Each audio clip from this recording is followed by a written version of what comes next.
Hey, what's going on, guys? Welcome back to Arrive and Drive. I'm Zach. That's Jordan, and we've got a great guest this week, but we'll get to that in a second. We took a week off last week. It was actually Jordan's birthday. It's my birthday. Did you have a good birthday at least? Yeah, I spent it at a racetrack in Barber, so in an Indy Pro 2000. So I don't think it could have gone much worse than that.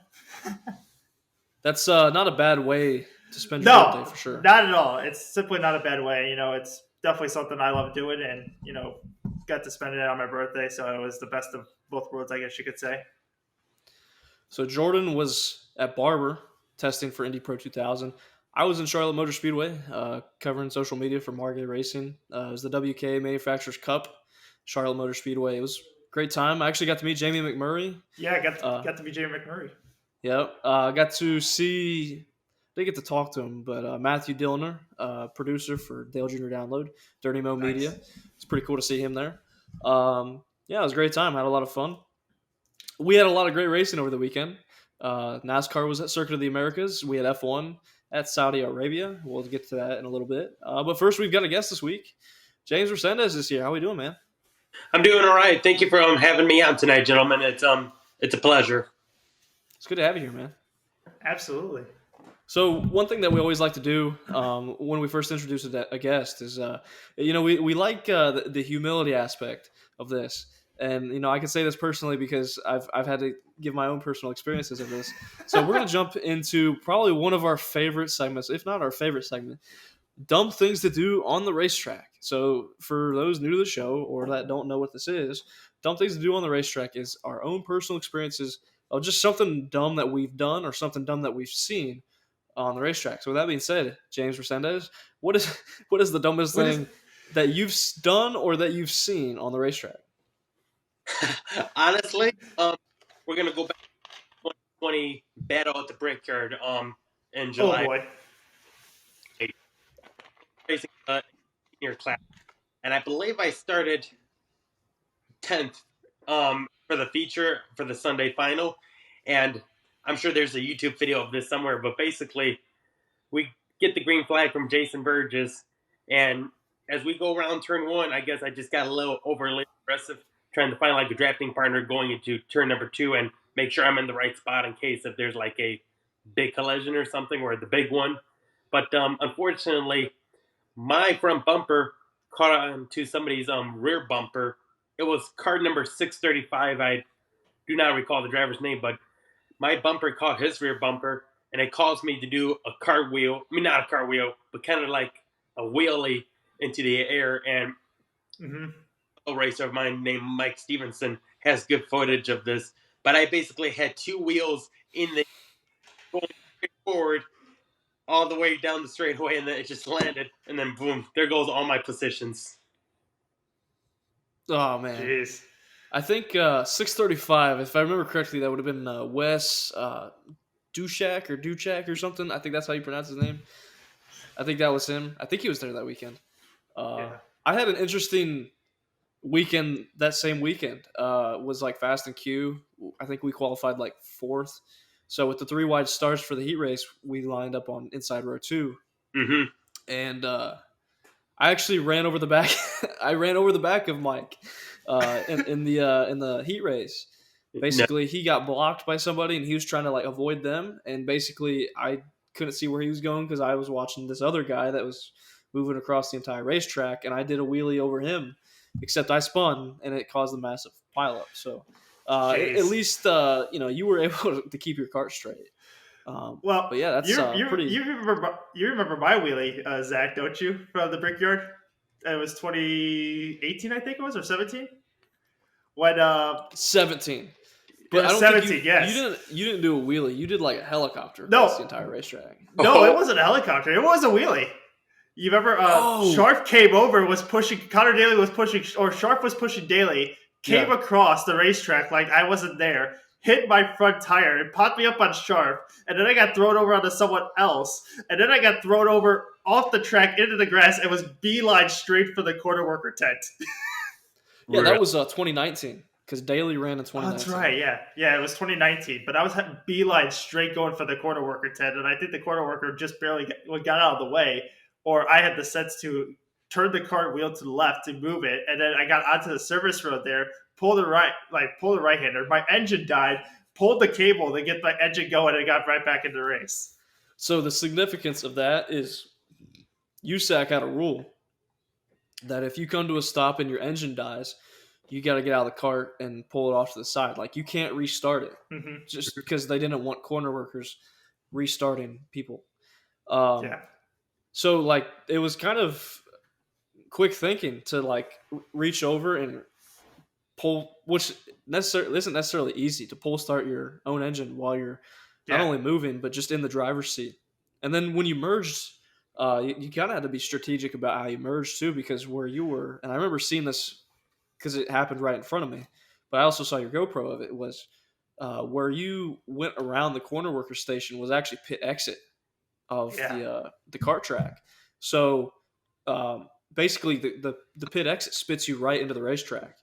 So it's not like you had a clean way to rejoin the surface. It was like you had to find a good spot to re-enter. Otherwise, it's probably gonna be another wreck. Well, not only that, but like where I would enter in throughout the pit exit is where everyone's tracking out to the edge of the racetrack, and people are Yeah. also going off the track too into the grass because they're overshooting the exit. So it's kind of like people are making the right hander and then having to merge back onto the racetrack, and here I just come straight beelining out of the pit exit, and I just had to find my hole and basically fit right in. Yeah, that was a crazy weekend. All three of us were in that race, and it was there were like 62 carts in Ignite Senior that weekend. It was big. It was like big. I think it was the biggest Ignite Senior field that we ever had. And Anyway. that was the last year they did the normal OG layout before they fixed Turn 2, which was now considered after Turn they 8 reconfigured this. Yeah. It was Turn 8 on the original layout, but then it was considered Turn 2 after they moved the start finish line to the other side. Yeah, which that was, of course, for context, that was the first year of COVID, and that was actually that race was 2 or 3 weeks before the actual Indy 500. So Yeah. like we couldn't run the same layout because they were worried about us tearing up the grass. So from a landscaping point of view, they made the track a little bit more simple, just to avoid having us tear up the grass, and also the chicane, which was usually a left-right complex that took you out onto the oval, took a little bit of the oval. It was like turn 1 of the road course. That we couldn't run that in 2020 because they were doing 2-seaters, some sort of arrive and drive 2-seater thing on the oval on like Saturday. So we weren't able to even use that part of the track. So we had to use that cut through. It was a right-left chicane, which was interesting in qualifying because we had a massive pileup in that. James, do you remember that? Was that in front of you? Like, do you remember that pileup in qualifying coming out of the pits? Yes, I do. What happened was, I believe I put myself in the top 5 because I believe qualifying was a random rollout. You could start either in the front or in the back of the pack. I wanted to get in the front with faster folks. So as they release us, we're going 4 wide into turn 1. And I told myself, okay, hopefully somebody's going to give it. And then as soon as we get into the entrance of turn 1, we're all still on the gas. I'm like, okay, this is not going to work. So I just kind of eased off the gas. And then I guess to my inside, there were 2 drivers to my inside. One by my inside, and then there was another driver inside of him. The driver on the far inside got pinned into the barrier by the other cart. It caused you a 360. What do you know? It hits my cart. I do a 360, and at the same time, I get another driver run over my nose. And his left side tires were on top of my nose, and they were touching my toes. And I just did a complete 360, came to a stop, and unfortunately, I saw another driver just laying in the grass, and it kind of scared the jinx. I wanted to run over there, but I saw him get up. I'm like, okay, hopefully he's fine. I try to start my engine, and then unfortunately the race corner worker comes up to me and says, "Sorry, you can't start it back up. We can't let you do that." So unfortunately, I quit. But that's what I remember about that event. The first corner in qualifying, it wiped out like almost 10 carts. Sweet. So, So we got a dumb things to do on the racetrack experience from James, and a dumb things experience that he witnessed. Mhm. well, and what's interesting about that was, you bring up a good point about people like going four wide into that corner and really not lifting. So we race on hard tires, and it takes a few laps for them to get temperature, and Yeah. it, of course, makes it difficult to go three or four wide into that corner, anyways, when they're at temperature because it's naturally of just a tight corner. Like you can only go like maybe two wide through there because it's fast and it narrows up there and there's really no room. And remembered in practice, guys were going three, four wide into that corner. And I'm like, this is dumb. Like this is the outlap of practice, and people were doing this, and people were getting thrown in the grass, and just crazy stuff was happening. So I was like, in Q, I had this strategy that I wanted to try, and actually I had wanted to try it for years at Indy, and I could never get somebody to buy in on that strategy. People would like, they'd say, "Oh yeah, yeah, we'll do this strategy. It'll work. Cool, I'm in." And then they'll bail on you. Like I cannot tell you how many times that happened to me. Like every year that we went to Indy, I tried to get like at least one or two people like, "Hey, let's go to the very back of the grid. Let everybody go. We'll get a huge gap. We'll let our tires get warmed up, and then we'll, us two or three, whatever, we will draft, and we'll probably run faster than what we would have in a big pack because we will be completely unimpeded. We'll be able to Yeah. draft and run an optimal lap because Indy was just a big, fast track. Draft was huge, but you couldn't be impeded. Like, there were, it was just like, it's kind of hard to explain, but there were slow sections and fast sections. So it kind of hurt if you were in a big pack because you'd have to you'd have to back out of it at times. So 2020, I was able to get Mikey Scharf and Dylan Emerson. I was like, hey guys, if I can get you guys to buy in on this idea that I have, I think it'll work for all of us. And we lost Dylan in that outlap with the wreck and everything that happened, Mhm. but it allowed Mikey and I to go P4 and P5. But basically, we're on our outlap. We're cruising. Like, we're maybe going 20 miles an hour. And we're just weaving back and forth, getting heat in our tires. And we're coming up, and I just see yellow flags waving frantically. Like, every corner worker that had a yellow flag in that station, they were waving it. And coming up to the corner, it's a blind corner, of course, so you can't see anything. I'm like, oh, they definitely crashed coming out of the pits. And, so I got my hand up. We're coming around the corner, and I see carts all over the place, like at least 7, 8, 9 carts. It's a And yard sale. one of them's laying upside down in the middle of the racetrack. So that had to be that guy that you were talking about that got Yes. flipped. It was like a Haggerty cart. There was a couple Haggerty carts in that race, and I think two of them were in that wreck. And so there's carts everywhere, and we get through the wreck, and then some of the guys that spun out just to avoid it were like getting back going. So I was like, oh crap, they're gonna be in our draft. So I'm turning around and I'm looking. I was like, let's go. Like I was like frantically pointing forward, and but yeah, it worked out. Mikey and I were able to go P4, P5, and it was just the nature of that track. You had to have draft, and you had to be completely unimpeded on your quick lap. Otherwise, it wasn't really going to do you any good. It's about a 2 to 3 second difference with the draft versus just going out by yourself. Exactly, and I mean, I even found out that say if you're in a draft with somebody and you're just following behind them and not pushing them, versus pushing them the entire lap, that was at least another second difference. Mm-hmm. Yeah. It was just crazy how much draft mattered at that track. And it's crazy, like if you get like maybe let's say 4 or 5 people behind you, how much faster you can even go versus just 2 or 3.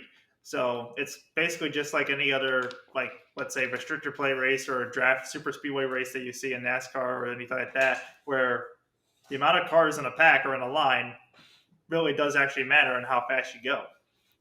Right. Mm-hmm. And it's crazy to think about because personally I think 2 carts was like the fastest. Like if you had a group of 10 carts or whatever that were the same speed, same pace, their optimal time was the same.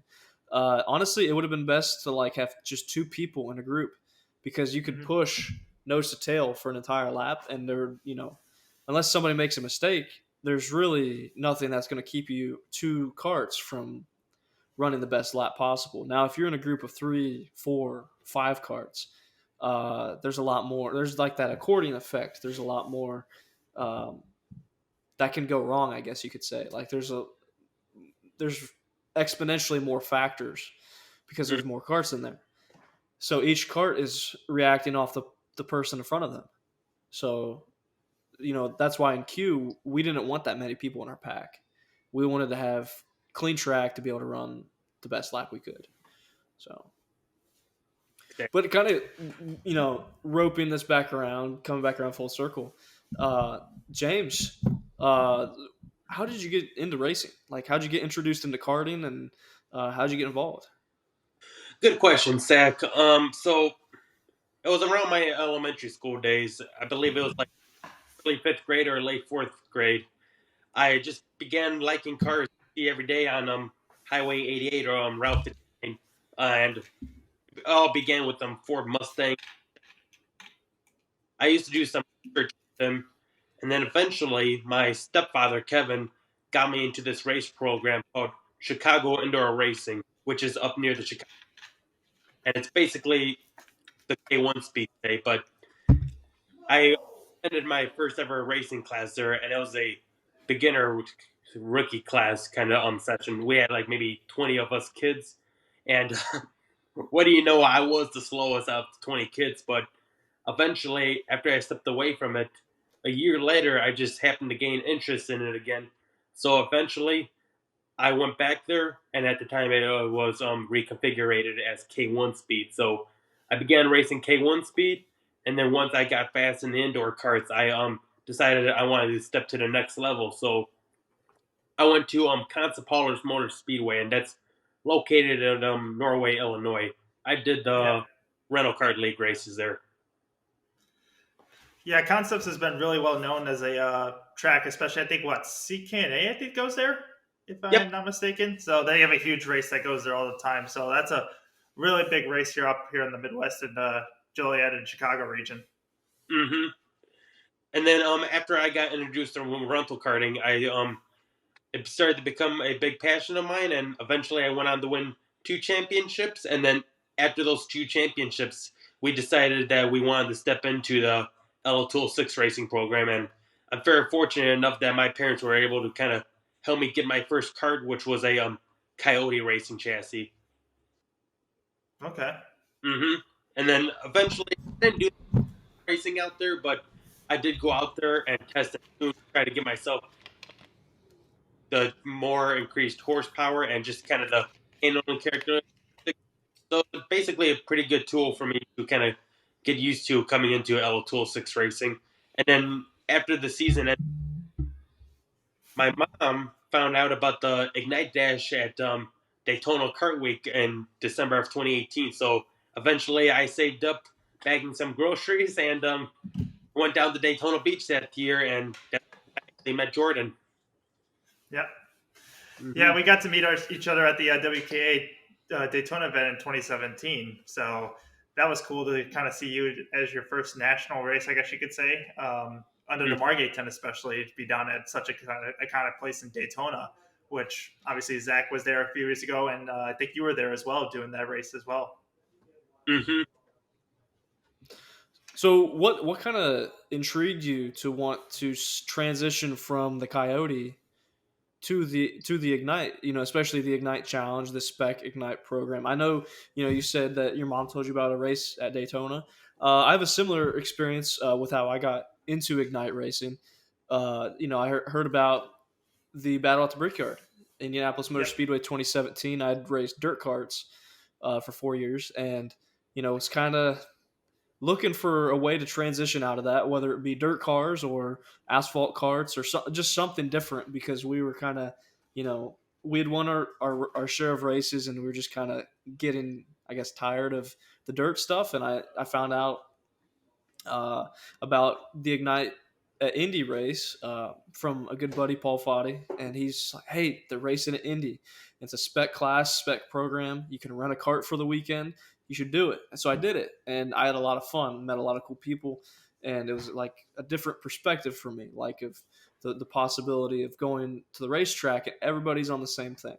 In dirt racing, you had people running tires that had different chemicals on them because you could do that in dirt.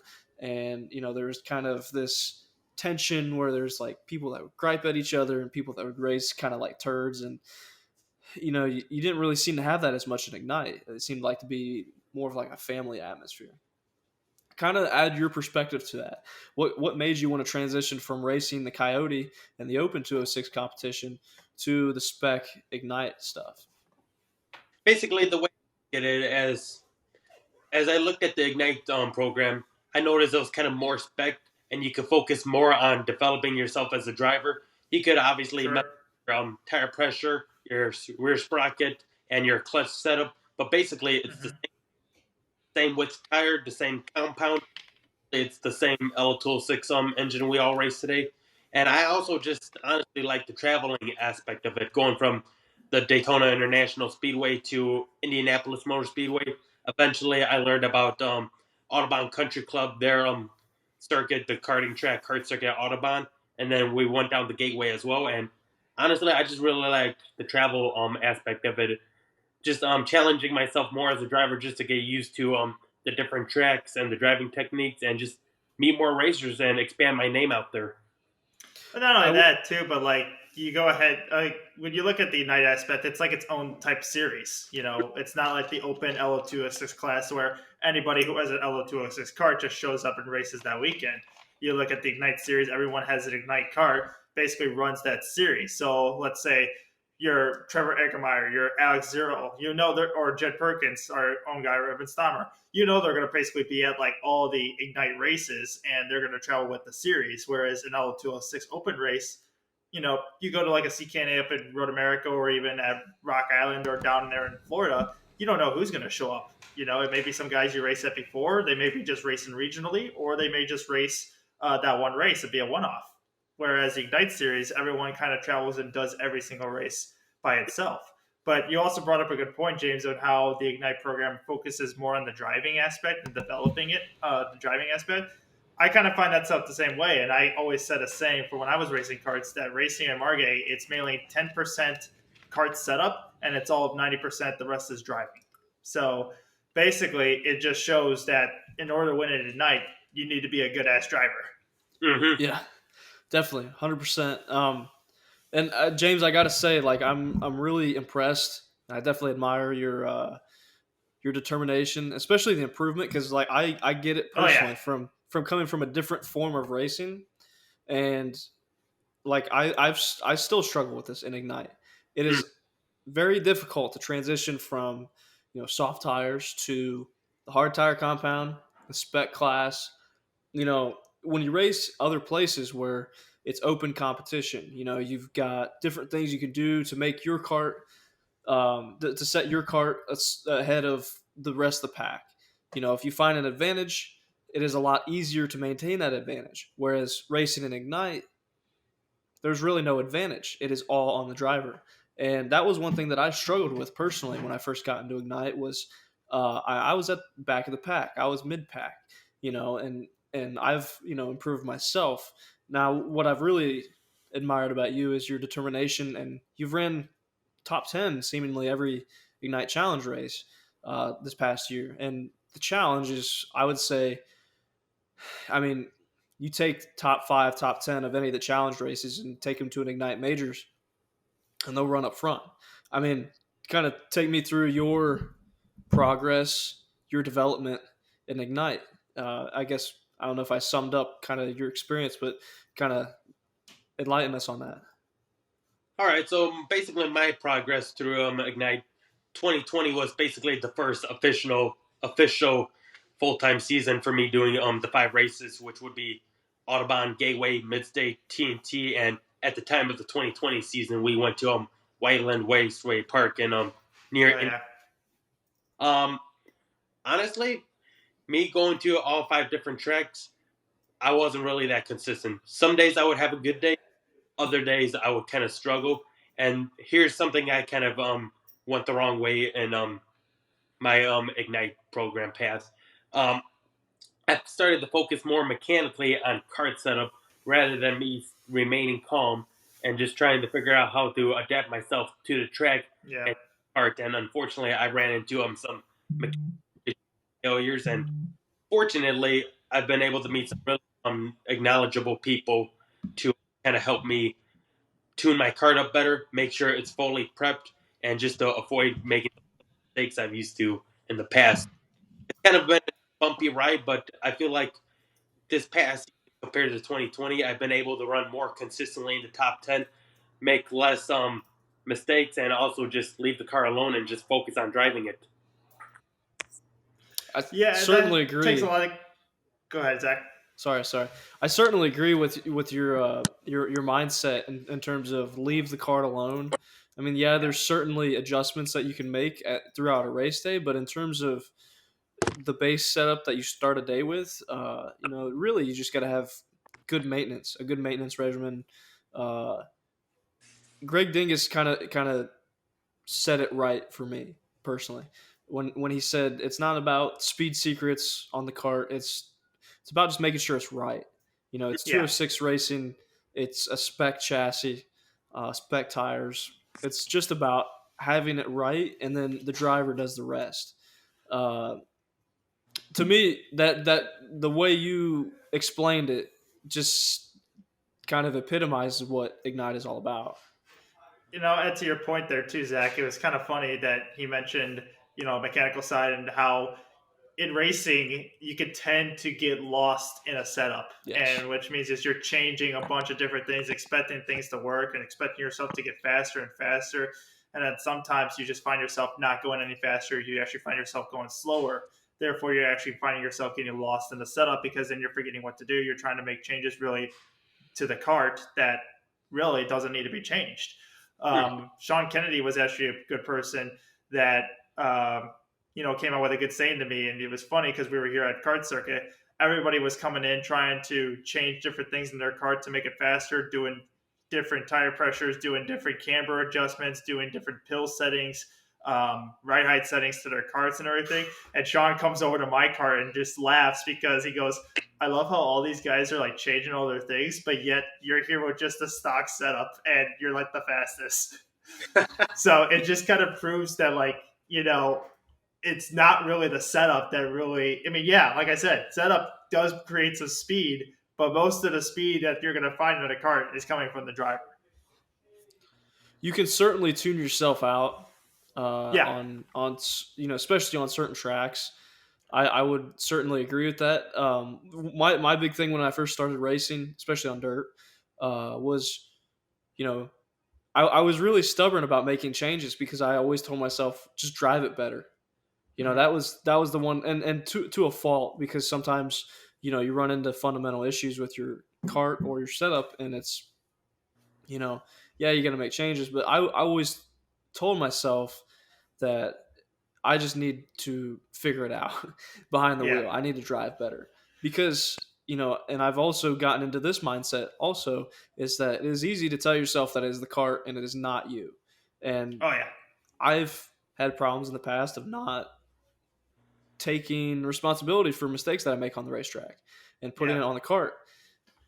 At the end of the day, you're responsible for driving it. So, yeah, it's easier. It's a lot easier to just adapt your driving style than it is to just continuously change the cart. And the more adaptive driving style you have, the better off you're able to be because, there are some setup changes that you can make to a cart that will maybe gain you a tenth or two here and there. That will maybe pick up your time a little bit. But you need to be able to be sure that what you're trying to adjust is what you're wanting to get out of the cart. Hmm. So you can't just be adjusting something just because you think, oh, someone else is doing it this way or that's the way his setup is. Or my cart's just not doing this. I need it to do more of this. You need to be able to understand what you want out of the cart and then be able to make your adjustments based on what you're asking for it to do more or what you need it to do. I got a good example. 100%. I could not agree with you more. If you want to make a sprocket change, Go ahead, James. whether if you want to go up on the gear or low on the gear on the sprocket, you can't just make the change and go out and drive the same way. You got to learn how to adapt to your change. Hmm. The one thing about being a racer is you got to adapt to almost every single condition that's thrown at you. Certainly. So, So so James, going into, I think, we'll wrap up the segment with you before we get on with the rest of your show. What is like? Obviously, this year you're going to be doing most of the Ignite Challenge. I think this year. You mentioned as well. You started doing this last year. What else are you going to be doing in 2022? So like you've mentioned, Jordan, obviously the Ignite Challenge series. I'm gonna try to hopefully get down and make quite a bit of a few of the gateway races on the club level, and also I'm gonna try to I like your fist bump, Zach.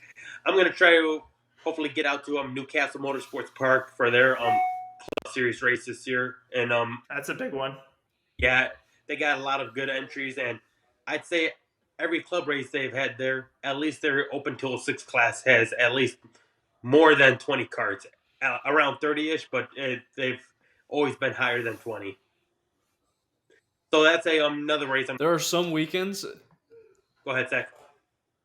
There's some weekends. Oh, sorry. There's some weekends where Newcastle, even like you can even track back to like past 5 years, where they have 40 plus carts in their 206 senior class.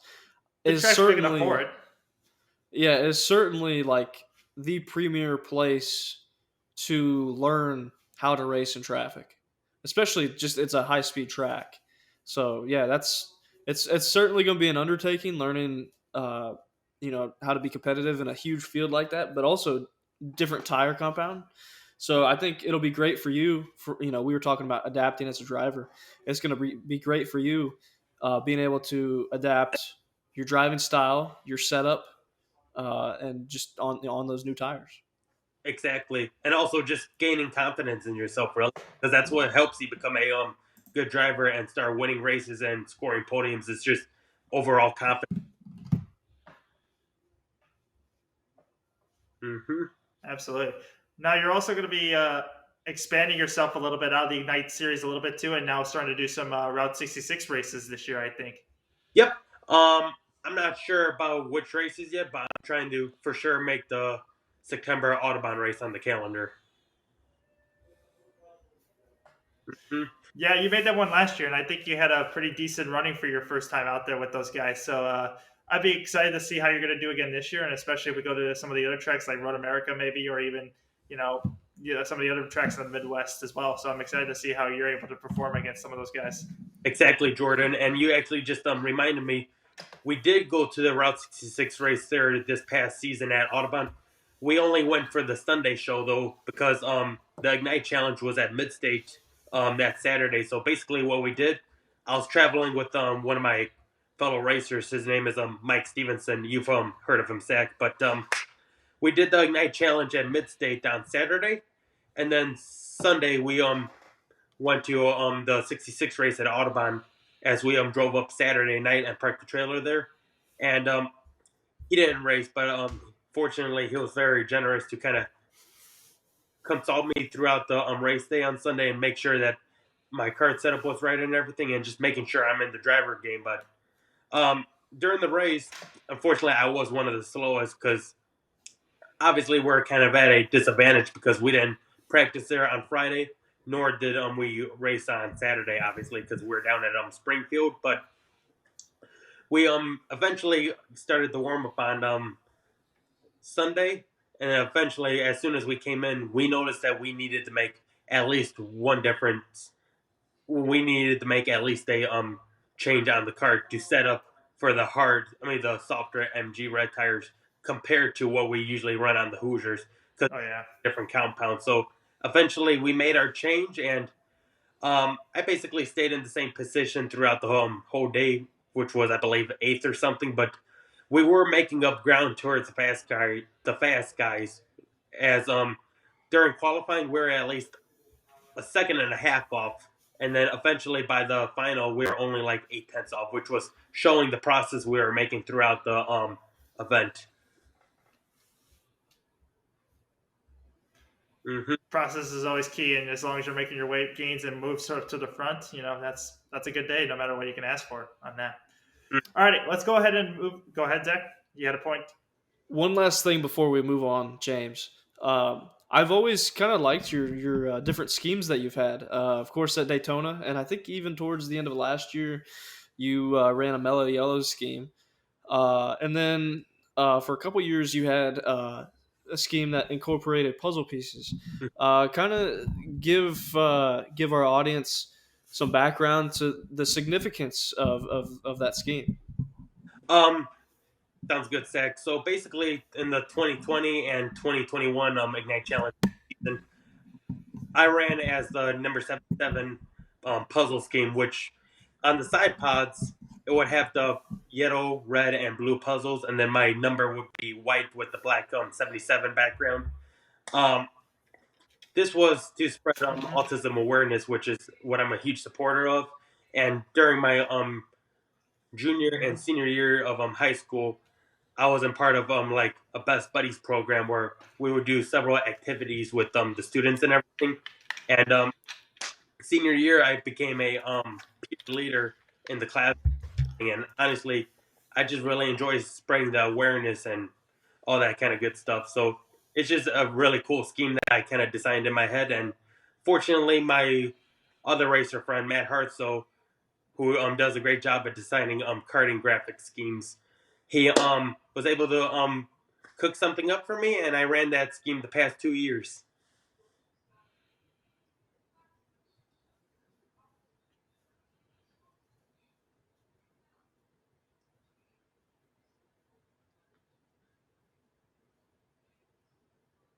Hello. You there? Yeah. Can you hear me? Yeah, it sounded like your internet cut out for a second. Yeah. Sorry about that. But no, I like the scheme. I've kind of like I remember the first time I saw that scheme, it kind of clicked. I was like, I know what that scheme represents because I Yeah. remember I think it was about like 10 years ago. There were a few different schemes in NASCAR that incorporated the pieces. I think because Was it the race at Dover, it was the yes, Speak for Autism Autism Speaks or awareness, yeah. 400. Yeah, yeah.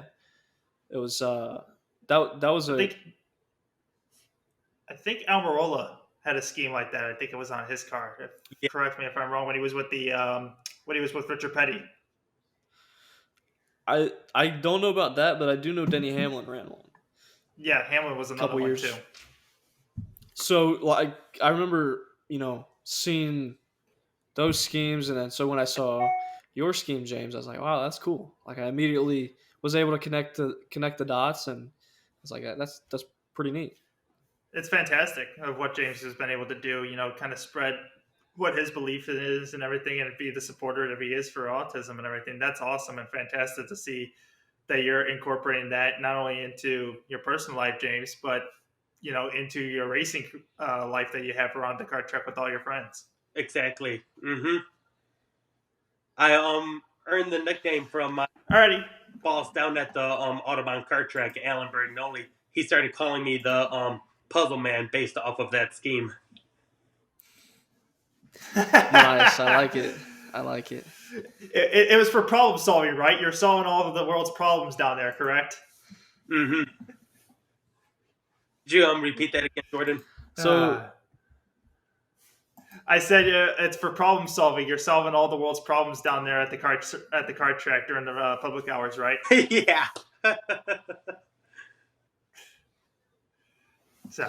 So let's move on to Ben Axel's and Broken Hearts. So we got one bit for this week. Mick Schumacher had a crash at Saudi Arabia in qualifying for the Formula One race.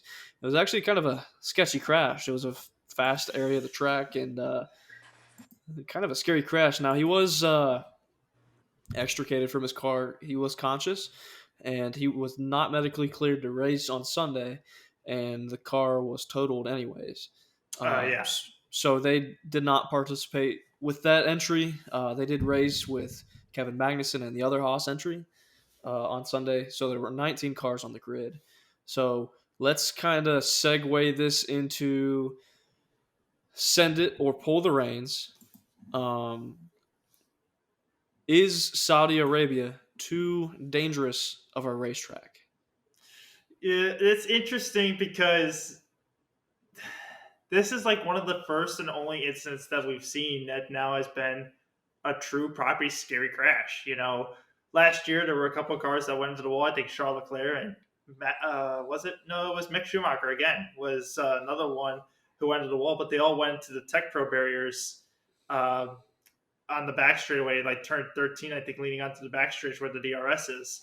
But this is like the first time where we see someone at high speed going through off the apex and into the concrete wall. So to say there are a lot of sketchy areas on this track, I have always said that this is probably one of the most dangerous tracks anybody will ever race on. So I'm going to say send it. I think this track is very sketchy and very dangerous. I mean, just before they even looked at race this track last year and I was looking at simulations, you could just see on the onboards, I was just like, there are so many variables here that could go wrong and it could end badly. Just like a blown tire anywhere. Someone just goes straight head onto the wall and just could crack the tub, can do whatever damage to the car. And because it's such a street circuit and it's so narrow, walk at Mick Schumacher's crash, he hit the wall a ton. Imagine if this was a race and there was cars behind him, he's going to get T-boned after hitting the wall at that speed. I mean, he comes back across the track so fast, you can't even react to it. So in my case, it's send it. This track is dangerous. I think they could still race it, but there's going to be a interesting line. I feel like in terms of safety in order to make this track a lot safer. Okay, so James, we'll move on to you. You just you were able to re-enter, thankfully, after a little bit of a connection issue. So we're doing send it or pull the reins. Either agree or disagree. Yes. So send it is agree. Pull the reins is disagree. Is Saudi Arabia too dangerous of a racetrack? So we were talking about Mick Schumacher's accident, how he crashed at about 170 miles per hour and was not medically cleared to race on Sunday. So would you agree or disagree? Send it or pull the reins? I would agree that Saudi Arabia was kind of not a safe track. Okay. Yeah. I totally agree. To me, I'm going to say send it just because, it's a narrow track. It's a fast track. These cars are glued to the racetrack, but when they come unhinged, it's proven that when they crash pretty badly. When Max had his crash at Silverstone last year, thankfully, the sand trap kind of slowed him down and it was into the tires or I don't know if it was a tire barrier or what was it that he crashed into. It was the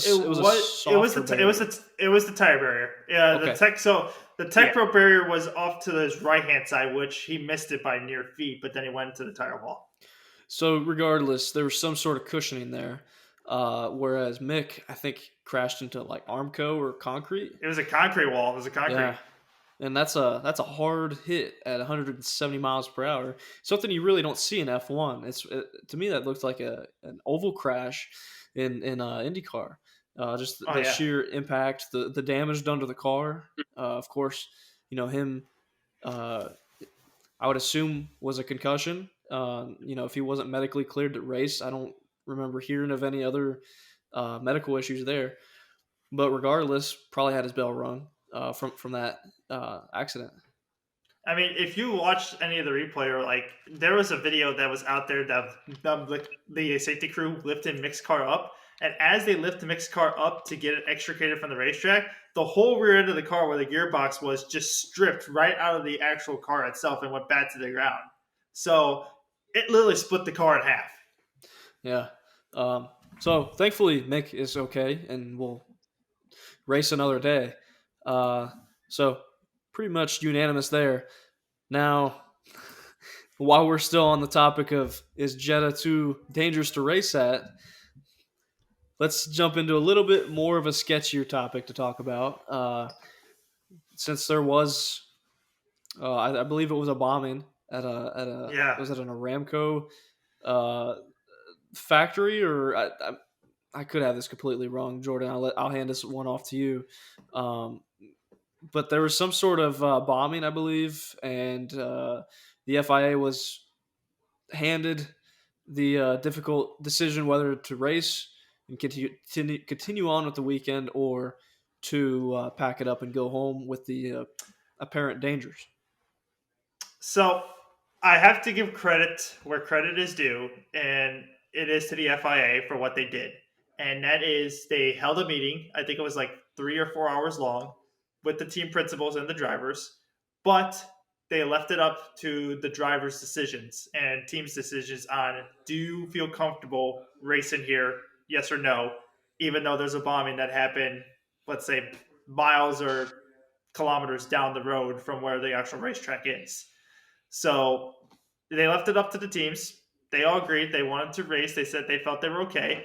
And I found it was funny because I found a meme, and this is kind of bad actually, but there was a meme since it was at a Aramco factory. They said there's no way it's going to get next to the track or anything like that, bombing. Well, lo and behold, the main sponsor of the whole track and the whole Saudi Arabia circuit is Aramco. So the whole racetrack is filled with Aramco sponsorship. Um, I thought that was kind of interesting to see as well. But yeah, I think it was a team's decision. They all agreed to race. And at that point, I feel like these drivers, they tend to put their lives at risk every day. They go in the race car, so they know their risk they're up against. I don't think this was any different. The only thing I could see was that could have been against this, that could pull the reins on this, is the safety of the fans. Now, For sure. that again is Saudi Arabia's decision as a track hostess, as F1 themselves. F1 doesn't control that if they want to have. I mean, I guess they could control if they have fans at the racetrack or not, but at that case in point, it's way too close of a decision. So, and to pull the race at the very last second underneath from themselves, I think would have been a much worse decision because a lot of money, a lot of time, a lot of everything would have been lost just for nothing, I think.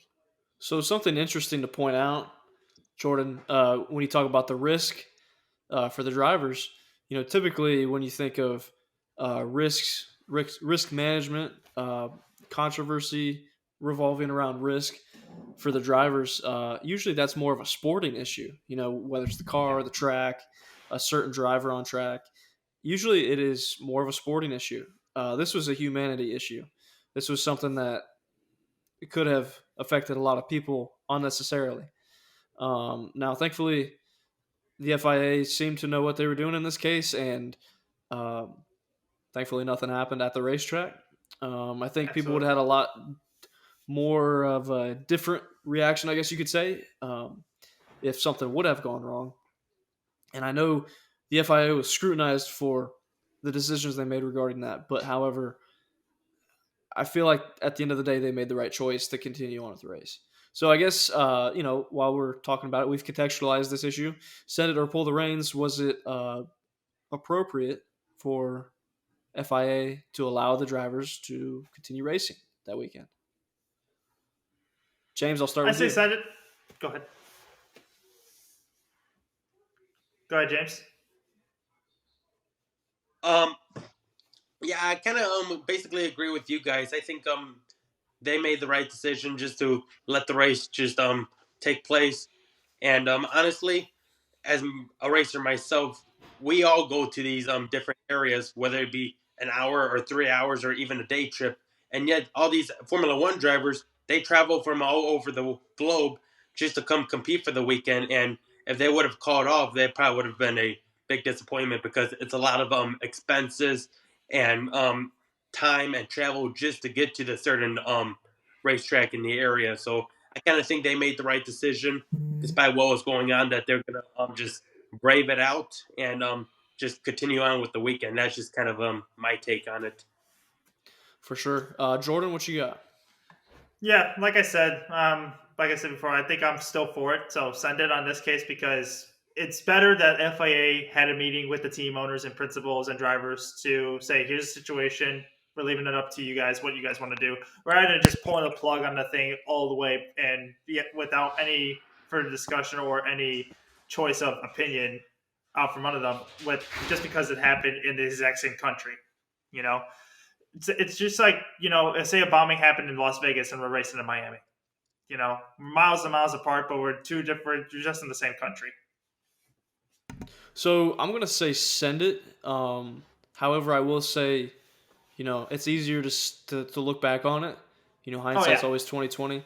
I will say in the moment, that weekend, I was certainly questioning why they were deciding to continue on with the race, not knowing the potential repercussions However, looking back on it now, it's a lot easier to say send it. They clearly made the right decision because the event was not affected by that circumstance, and thankfully we got the race in. And other than the incident with Mick Schumacher, everybody was okay. So we once again all agreed. So Senator pull the reins, staying on the track of F1. Lewis Hamilton misses Q2 for the first time since 2017. So Q1, for those that don't know, they eliminate the bottom 5. So that would be position 16 to 20. And Hamilton qualified 16th, did not advance out of Q1. Start with you, Jordan. Send it or pull the reins. I'm straight up pulling the reins on this one. No questions asked. It's tough because it's obviously Mercedes, probably the best team in F1, first and foremost. And it's Lewis Hamilton, probably the best driver in F1 with the best combination of Bono and Toto Wolff as the team principal. Saudi Arabia is a track they just won at last year.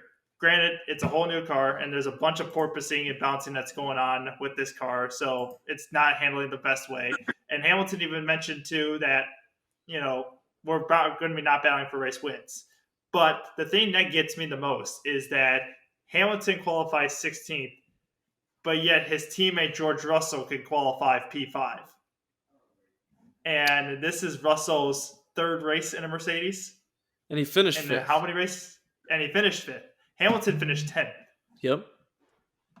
So, to me, I feel like it's a little bit of a setup issue, as well as Hamilton just is not able to drive to the right height that Mercedes is giving him with the amount of porpoising effect that's affecting the car. So, okay.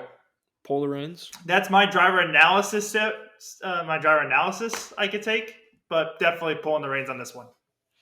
Well, you bring up an interesting point. I remember you talking about this with your guys' setup at St. Pete in the Indy Pro Car, with that ride height being an issue. I believe you were saying similar things where the car was kind of scraping the ground. Think about it this way. We've known about this porpoising issue with the Mercedes for basically ever since they started testing, really. Yeah, at least 2 months, at least. Right. And, you think about it, while Saudi Arabia seems to be a smooth circuit, it is still a street course at the end of the day. So there's going to be those imperfections in the track. And so it's really not surprising when you have a car that is heavily dependent on aerodynamics, that has ground effects, to where the car does not like scraping the ground excessively. Yep. So not really a surprise there. James, I'll pass it on to you. Send it or pull the reins. Lewis Hamilton does not make it out of Q1.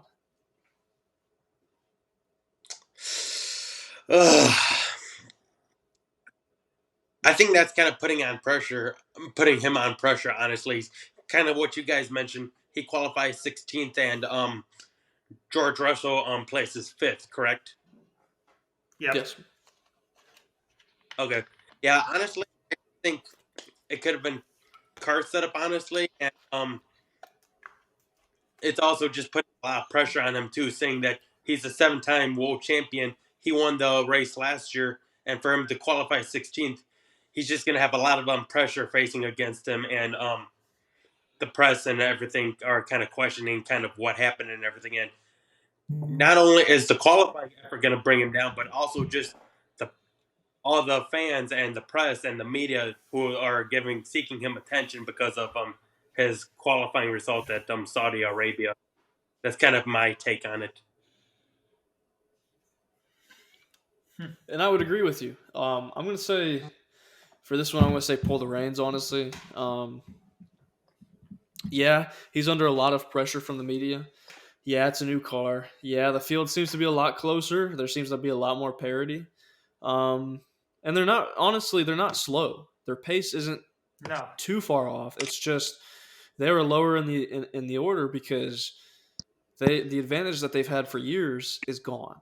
It's not that Mercedes got worse, in my opinion. It's just that everybody got better due to the new car, the new rule set that they race under. So I really don't think it's a reflection of how talented Hamilton is or how quick that car is. It really just boils down to they they have a lot of competition to deal with every week, and it's showing in their qualifying results. So Mm-hmm. let's move on to our next topic. Send it or pull the reins.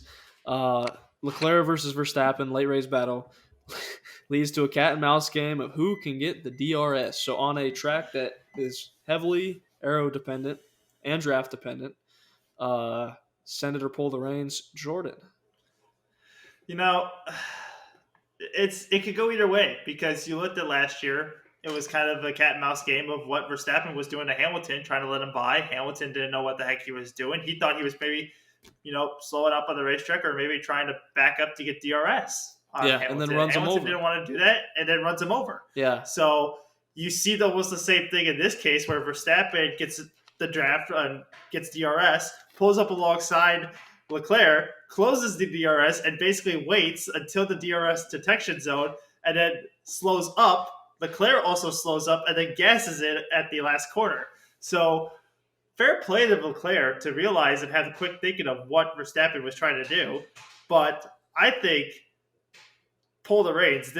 It's not able to be happening in racing. I feel like you don't need to be, obviously, it's a whole tactical kind of game, but it just doesn't need to be there.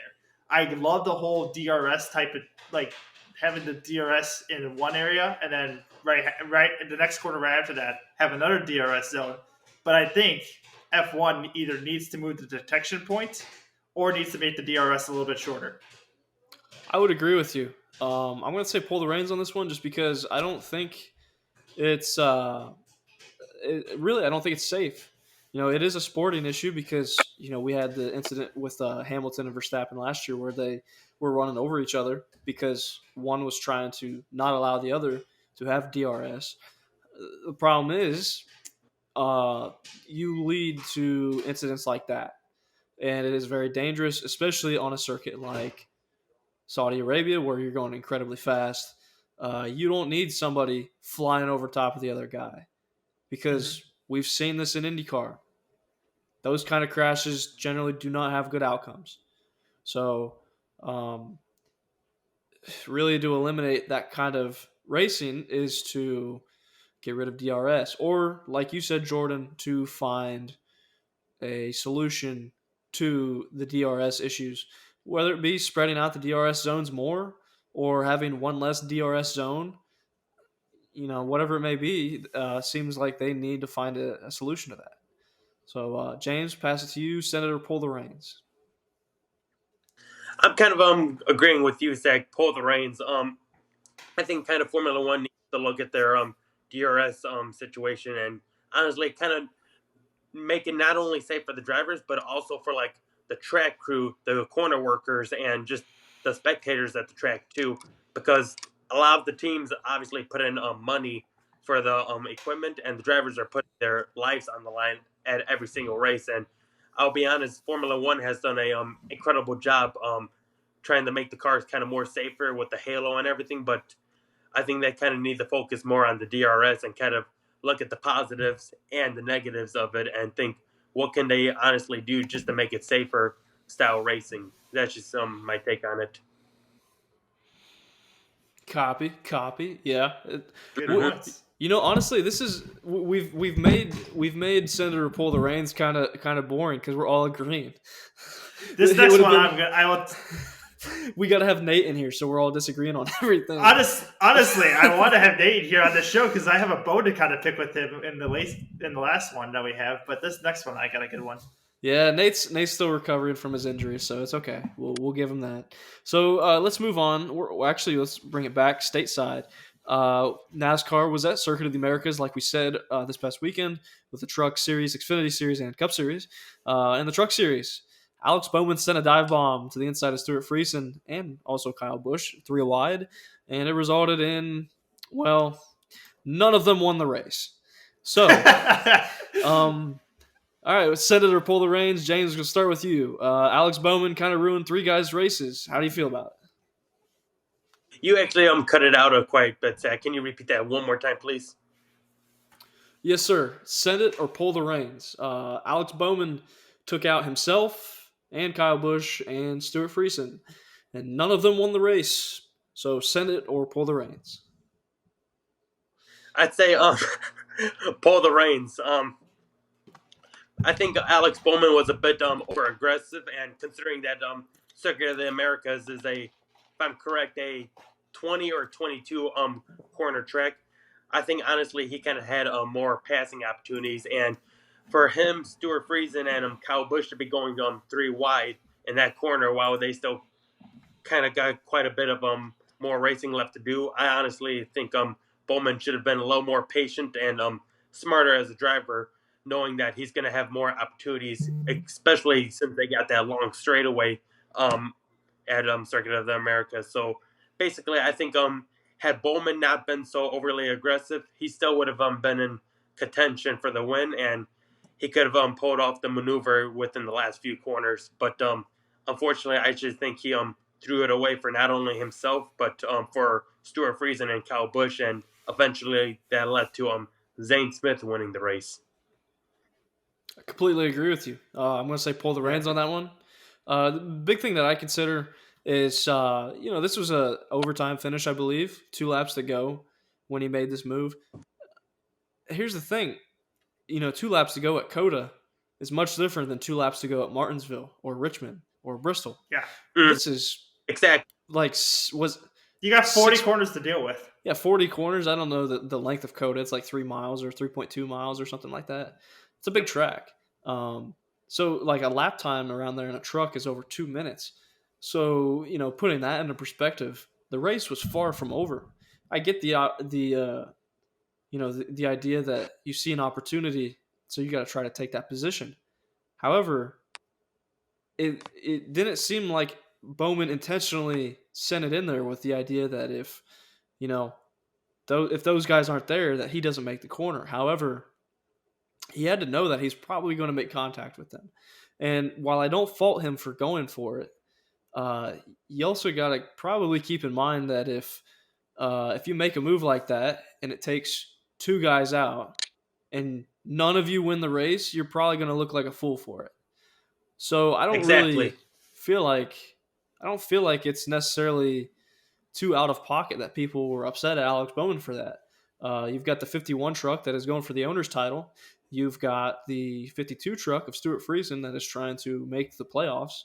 The truck series continues to be competitive every week, every season. And if you're trying to point your way in, well, that was valuable points out the window. Not to mention, Stuart Friesen easily could have won that race to lock his way into the playoffs. Absolutely. So whereas Alex Bowman is not racing for points, that truck is not racing for the owner's championship. So for him to make that move, I get it's a mistake and you're going for a win at the end of the day. But I got to say pull the reins. How about you, Jordan?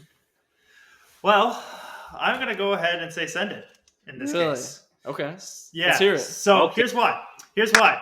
So when Bowman makes the move, he's lining up to pass Friesen, obviously. Yes. And Friesen only to set up for Kyle Busch going into 12. Well, in the process of when he pulls out to make the move, Friesen also goes to the inside to try to defend the pass on Bowman, which then actually makes Bowman's angle a lot more, I should say, less parallel with Kyle Busch's. Because then when they're in the braking zone of turn 11 at COTA, make an appearance to the braking zone that it's opportunistic to pass because it's a lot bigger and wider of a racetrack. And distance over time, all you need to do is just beat the person to the apex. Right. And just park it there, basically. So because of that happened, Stuart Friesen tried to push Bowman all the way down the inside. Well, then Bowman had to draw a line to where I can't go any further lower. Otherwise, we're going to just blow the whole entire corner. And that's when him and Friesen started rubbing fenders on each other. And once you start doing that, you're not able to slow down. And that's when they ran into Kyle Busch based on Kyle Busch's angle. I think Kyle could tell that they were both going to miss the corner and kind of go to the inside of it. But because they came in with so much momentum, he wasn't able to correct his steering, and that's how he got taken out of it all. Yeah, he just got collected. Yeah, exactly. So I feel like if Friesen doesn't make the move to the inside to move Bowman's angle even lower on the braking, I think Bowman makes the pass and maybe hits Busch a little bit to loosen him up. But I think everyone comes out of there alive. So I'm gonna That's say a Sunday. that's a pretty good analysis, honestly. You know, your point of if Friesen wouldn't have moved out to make that pass, you know, there probably wouldn't have been a wreck. That's a pretty valid point. I mean, Newton's third law states that for every action, there's an equal and opposite reaction. Exactly. So if Friesen doesn't move out to make that move, we probably don't see a 3 wide train wreck. And let's be honest, we're all racers here. Yeah, If yeah. any of us are in Bowman's shoes, we're making the exact same What's move that if Senna we had quote? that good of a run. What's that Senna quote? The moment you don't go for a get that's not there, Yes. you're no longer a racer. I hate that quote exists because I see that like I love Kart Chaser and I love how they're like bringing light to some of these incidents at like the pro karting stuff with some of the crazy dumb moves that you see. I love that they talk about that kind of stuff because that's the immediate quote that comes to mind when I think of that stuff. Perfect example in this crash. But let's be honest, though. It's a quote that's used for a cover-up or for us to tell us, it's a cop-out. We got to make ambitious moves. It's a cop-out, 100%. Yeah. No other way to put that. So, continuing on as Senator pull the reins, we had a lot of these this week. So, Cup Series on Sunday. Last lap battle between Ross Chastain and AJ Allmendinger. So, fun fact, both those guys were actually pretty fast in the Xfinity race. AJ won the Xfinity race, and Ross was very quick in the Xfinity race, driving for, was it DJM or DGM Racing? Mario Gosling's team was very quick in that car. So, moving on to the Cup race, there was a last lap battle between Ross and AJ.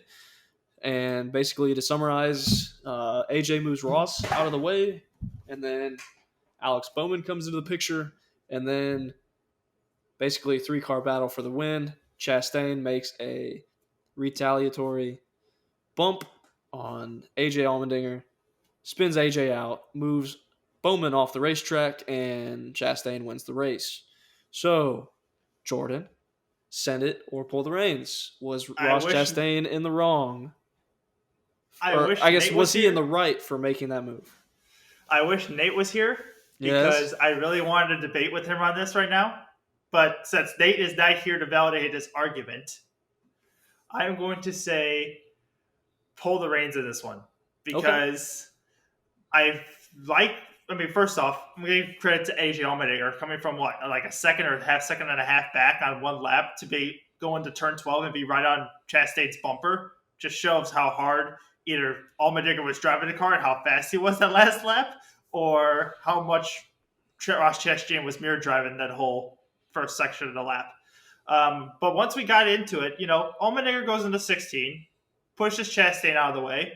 No harm, no foul. I mean, Chastain goes out of the groove. It opens the door enough for Allmendinger to slip by. But let's be honest. All the cars are basically racing that high anyway on the racetrack. So it's not like it was outrageously out of the groove. It's still part of the racetrack compared to NASCAR standards. I know all the F1 guys would be just like going ballistic over it all. But for him to come back, especially in the term of a bumper run, you bump someone, you got to get away. And Allmendinger was not able to do that. Chastain got into the back of him. But the one thing that really leaves a sour taste in my mouth on this incident is the way Ross Chastain retaliated. And I feel like, you're going for your first win. I understand. But I think the amount of aggression that was given was way over the top on Ross Chastain's part, I feel like. Right before Allmendinger gets sent, you can see his car dances, goes to the left, and then goes to the right. And it almost looks like he's about to right hook it into the outside barrier if he didn't catch it in time. So I think, and as well, the way Ross was pushing Allmendinger was basically going to send him into the city of Austin. So that's fair. I think, I agree, but I also disagree. So, I think Ross did a fair play in his point. I get he bumps you. You have the right to bump him back.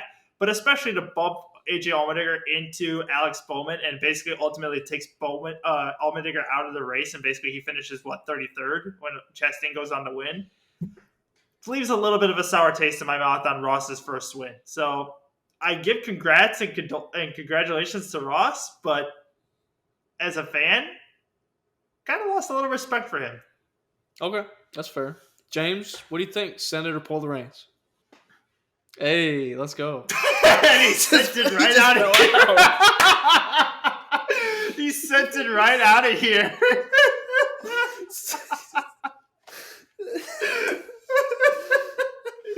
You can't clip. Oh my god. You can't time that any better. The timing. Dude.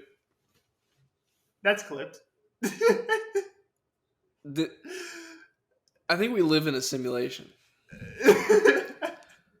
How does that happen? I don't know. Dude, I mean, I get that I'm tired and everything, that, I don't, am I dreaming? I don't understand what's going on right now. Oh my god. Oh, man. Like, you couldn't ask for that. I mean, unless he had purposely left, but. He could have pulled a Reed. Yeah, right? Just to be like, leaves. Totally could have pulled a Reed, just be like, all right, see you guys later. Well, James, we that said send it to pull the reins. We didn't mean for you to send it.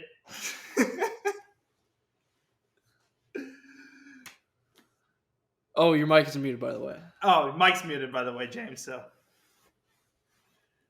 all right, can you hear me now? Yes, sir. We got you. All right, perfect. Sorry I got cut out, but I'm gonna send it, gentlemen. Oh boy, why are you sending it? Let us know. Why are you sending this one?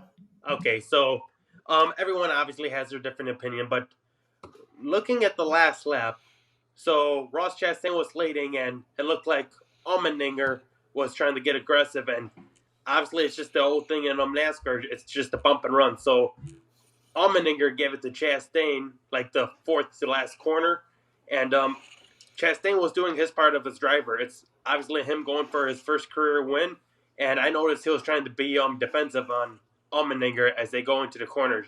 And eventually, Allmendinger taps Chastain, and it causes him to go wide. And then at the same time, Bowman steals second place while Allmendinger's in the lead.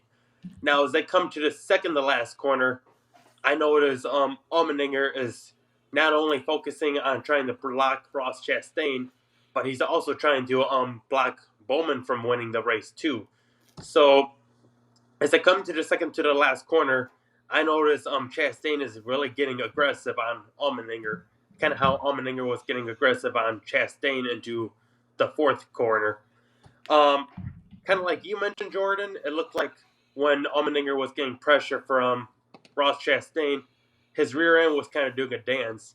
And obviously we're not in the driver's seat. I honestly don't think Ross Chastain meant to take out AJ Allmendinger and Alex Bowman. Unfortunately, I think it was a little bit too aggressive, but Ross Chastain was trying to do his job. He wanted to give him the retaliation to when Allmendinger bumped Ross Chastain in the fourth corner. So honestly, I just think Chastain was giving it all he's got. It was his first win, and he even said in the interview, AJ Allmendinger owes him one back, and that he kind of understood that Allmendinger wasn't going to be happy. So honestly, I just got to send it on this one. I think Ross Chastain was trying to stand up for himself, and he didn't want to make it look like, hey, Allmendinger could bump me, I'm going to let him win. Nope, I'm still in this game. I want to win too. I'm going to do whatever it has to take to get the lead back. So that's just kind of how I look at it. I'm going to say send it. I like Denny Hamlin's perspective of this. He tweeted that, like, if this would have happened in 2017, everybody's reaction to it would have been differently. And, I mean, you think back to, like, Martinsville with Chase Elliott and Hamlin, 2017.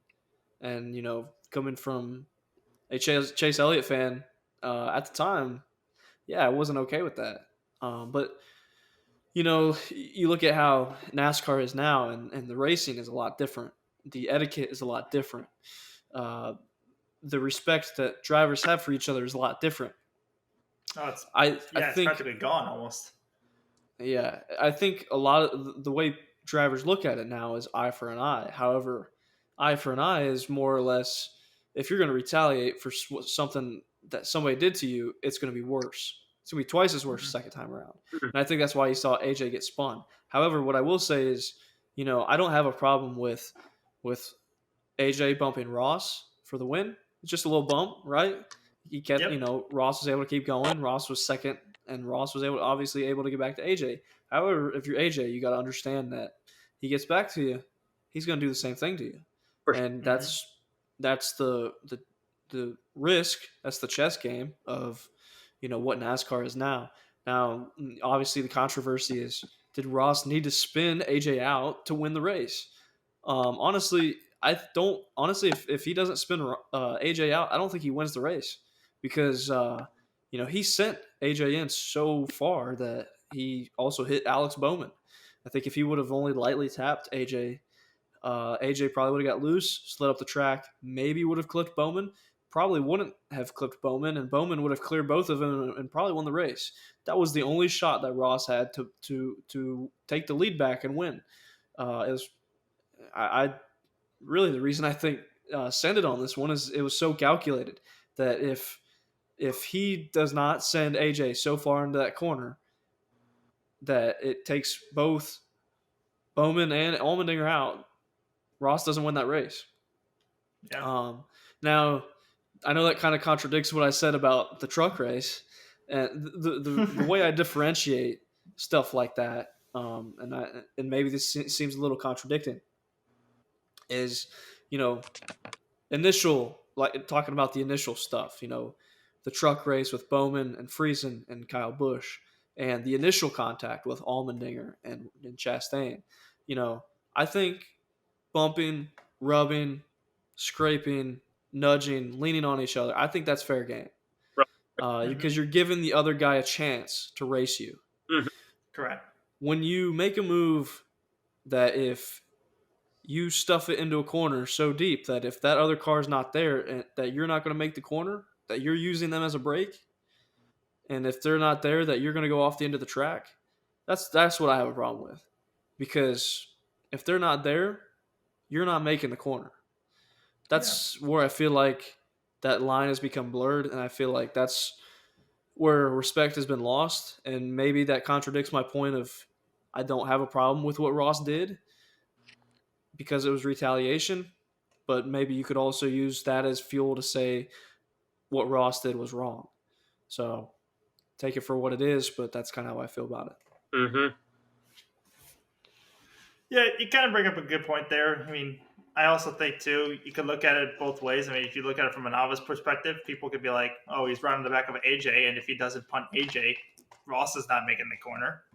But, at the same time, I think he just pushes him enough to where it pushes him out of the way. And who knows, maybe even AJ hit the brakes a little too early to kind of try to slow up to expect the push from Ross, and maybe got ran over, basically, and that's what happened to him. We don't know. I mean, all I know is I was able to go back and look at some of the video footage on AJ's perspective, because luckily enough, NASCAR posted the onboard footage from AJ on YouTube, and you just clearly see from that point of view, like he just rams into Bowman, and it just kind of shows how fast or how hard he actually got sent into the corner to when he hits Bowman. And it was even hard enough to where it spins AJ out, and that's how he ended up in the gravel.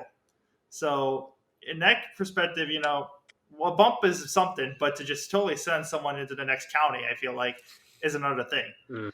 I agree with that. I totally agree with that. And really the only problem that I have with Ross winning that race is for what you just said, especially because AJ, did he finish the race? I think he got stuck in the kiddie. No, AJ did it. AJ finished 33rd. I think he's stuck in the gravel. Stuck in the gravel. He got stuck in the gravel area. It showed it on the TV. Okay. Mm-hmm. Yeah, and that's really the only problem I have with that. I think the difference, if we're talking of the outcome of Ross, what AJ did to Ross and what Ross did to AJ, was AJ bumped him, but allowed them to keep racing. He gave Ross a chance to get back to him, and also allowed Bowman a chance to get there. Ross did not give AJ a chance in that corner. So that's where, I feel like a lot of people are on the fence about it. At the end of the day, Ross Chastain has his first win in the Cup Series. Long overdue, I think. It's cool for him. It's cool for Trackhouse Racing. I think a lot of people wanted to see Suarez get Trackhouse their first win because, he was their first driver. Although he was quick yesterday too, and I think it's not unreasonable to say that Daniel Suarez will be a Cup Series winner and potentially even this year. So great for that team. You love to see that for them. Hate to see it for AJ Allmendinger because he could have swept the weekend in the 2 races that he was in. But sometimes that's how it goes. So let's jump into fantasy. We haven't done fantasy the last couple weeks, but now we're going to do it. So the way we're going to do fantasy this week is we're actually going to split it between NASCAR and F1. So for our win, picking the race winners, we are going to go with the NASCAR race at Richmond, the Cup Series. Now, when it comes to our obscure pick, we're going to stick with F1. So for those that don't know, when we do fantasy, typically we have 2 picks. The first pick is you pick the race winner of whatever race that we determine, this week being the Cup Series race at Richmond. And then the second pick is for obscure thing that may happen. So, for example, a car flying through the air, something like that, something obscure. So, Jordan, I'm going to pass it to you. Give us your race winner for this week. Race winner. Okay, so we're going to Richmond for the NASCAR Cup Series. Yes, sir. I'm going to say a Toyota is going to get their first win of the year. They've been struggling this entire year, and granted, I think it is the Toyota sponsored race. Yep. But I'm going to say a Toyota wins, and it's going to be Denny Hamlin. Denny Hamlin wins at Richmond. Home track. Okay. Home track. I like it. James, what you thinking? Who's winning the Cup race? Honestly, I think Chevrolet has been really strong this year, both on Hendrick. They haven't. And then Trackhouse pulled off their first victory yesterday at Coda. I'm honestly really liking Ross Chastain because thinking about the past couple races, he's been third, followed by 2 second-place finishes, and then obviously he pulled off his first career win yesterday at Coda. So I think I'm going to go with Ross Chastain. He's going to continue to build his momentum. I like that. Back to back. I mean, that's honestly pretty smart if you're talking about momentum and trajectory of a season. Trackhouse in general has been very strong this year, and so is Ross. Ross was strong at the end of last year too, even with the Gen 6 car. So I like that pick. Yeah. Jordan, I'm going to go in your direction on this in picking my Cup Series winner. I think it's going to be another Toyota. Now, I was kind of stuck on the fence. Do I pick Truex or do I pick Kyle Busch? Kyle Busch has kind of had a rough start to the season. However, he's also KFB. So I'm going to pick Kyle Busch just because he's pretty decent at Richmond. And I don't think it's unreasonable to see him just pop off and win a race. So although he's kind of struggled a little bit as of late, he can drive anything. He can win in anything. And I think he's going to win this weekend. So knowing all of us, watch all 3 of our picks be up there, and then out of nowhere, Bowman just comes in and just takes the win. That would be a Bowman thing to do. That would totally. What he's done it before. Hamlin said he's a hack. I don't know what Kyle Busch said he was, but basically he's basically a guy backs who into every win. Everyone. He backs into every win. Yes, that is exactly. He almost did a Coda. I mean, come on, he almost did that Coda. The only difference is AJ Allmendinger backed into him. So literally, yeah. So actually, ironically enough, so we did get Nate's pick for this week. Nate picked Alex Bowman to win this week. Go figure. What are the odds that Alex Bowman has been a regular topic on this show this week? Alex Bowman is Nate's pick to win at Richmond this week, so that's interesting. Leading into obscure picks with F1, Nate said that F1 is going to have a red flag this weekend at Melbourne. Okay. So I'm assuming he's talking about a red flag in the race. So that is interesting. So that's Nate's pick for an obscure pick. Jordan, it is the new configured Albert Park this year. Remember, so they took out the chicanes on the back straightaway and just made it that huge long straightaway. Now they've made each corner a little bit wider, so it should be, I think, at least a second or two faster. Okay. Well, Jordan, you've got the mic. Let's hear your pick. My pick is going to be Daniel Ricciardo gets a podium for McLaren. Really? Okay. That's interesting because McLaren has kind of struggled a little bit.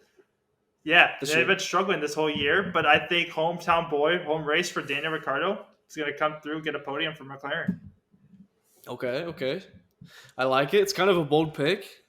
James, what you thinking? Obscure pick for the F1 race. What you I'm got? predicting both Red Bull drivers, Max Verstappen and Sergio Perez, they're both gonna podium the race, and here's why I say so.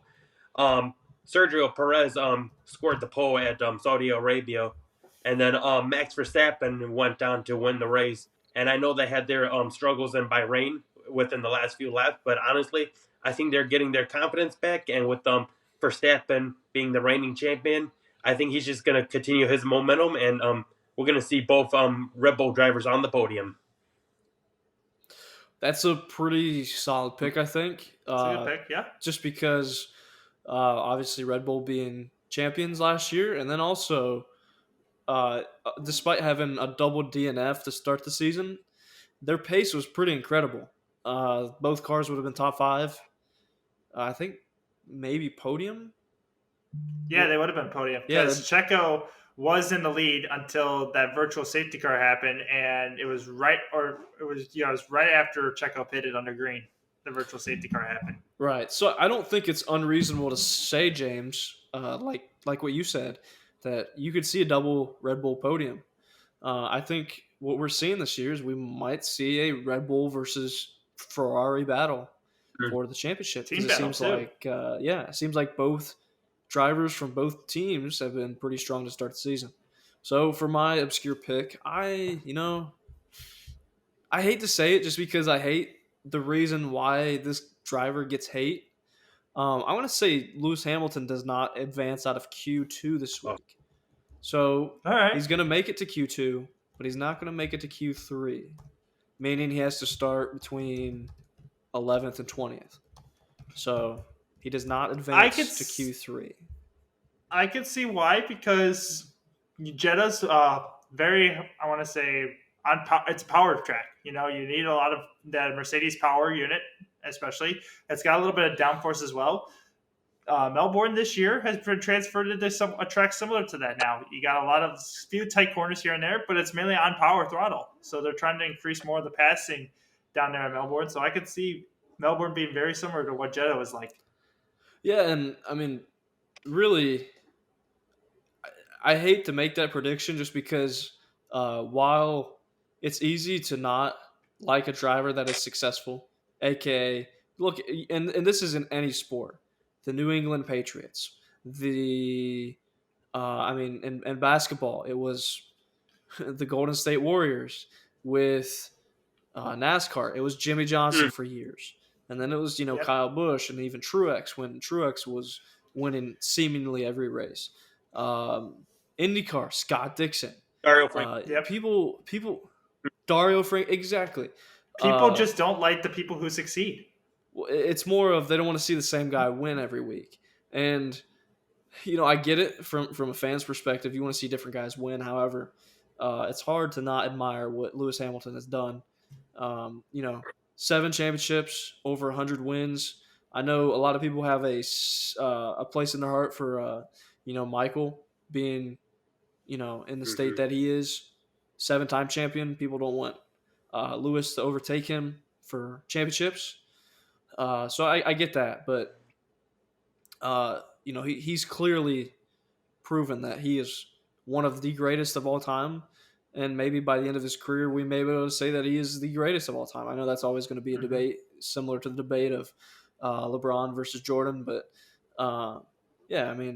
it's unfortunate to see the way Lewis's season has started, although some people that are on the opposite side of that probably enjoy it. Absolutely. So with that, our picks are in for next week. Tune in next time to hear what our picks are going to be and how these kind of picks are going to pan out, I said, over the weekend. From all of us, I'm Jordan, Zach, and James Recendez. Thank you for being on the podcast with us. We had a pleasure you being here with us and enjoying your evening. Maybe we'll have you back on sometime soon. Absolutely, guys. Thank you so much. It really made my evening. And Zach, best of luck with everything this season. I'll hopefully be seeing you down at Gateway and at the Ignite Challenge races. And Jordan, best of luck this season with you and everything you do this year too. But it's pleasure being on the show with you guys, and look forward to talking to you guys soon. All right, Yes, man. sir. Thanks for being here, and thanks for tuning in, guys. This has been Arrive and Drive, and we'll catch you guys next week. Peace. Peace out.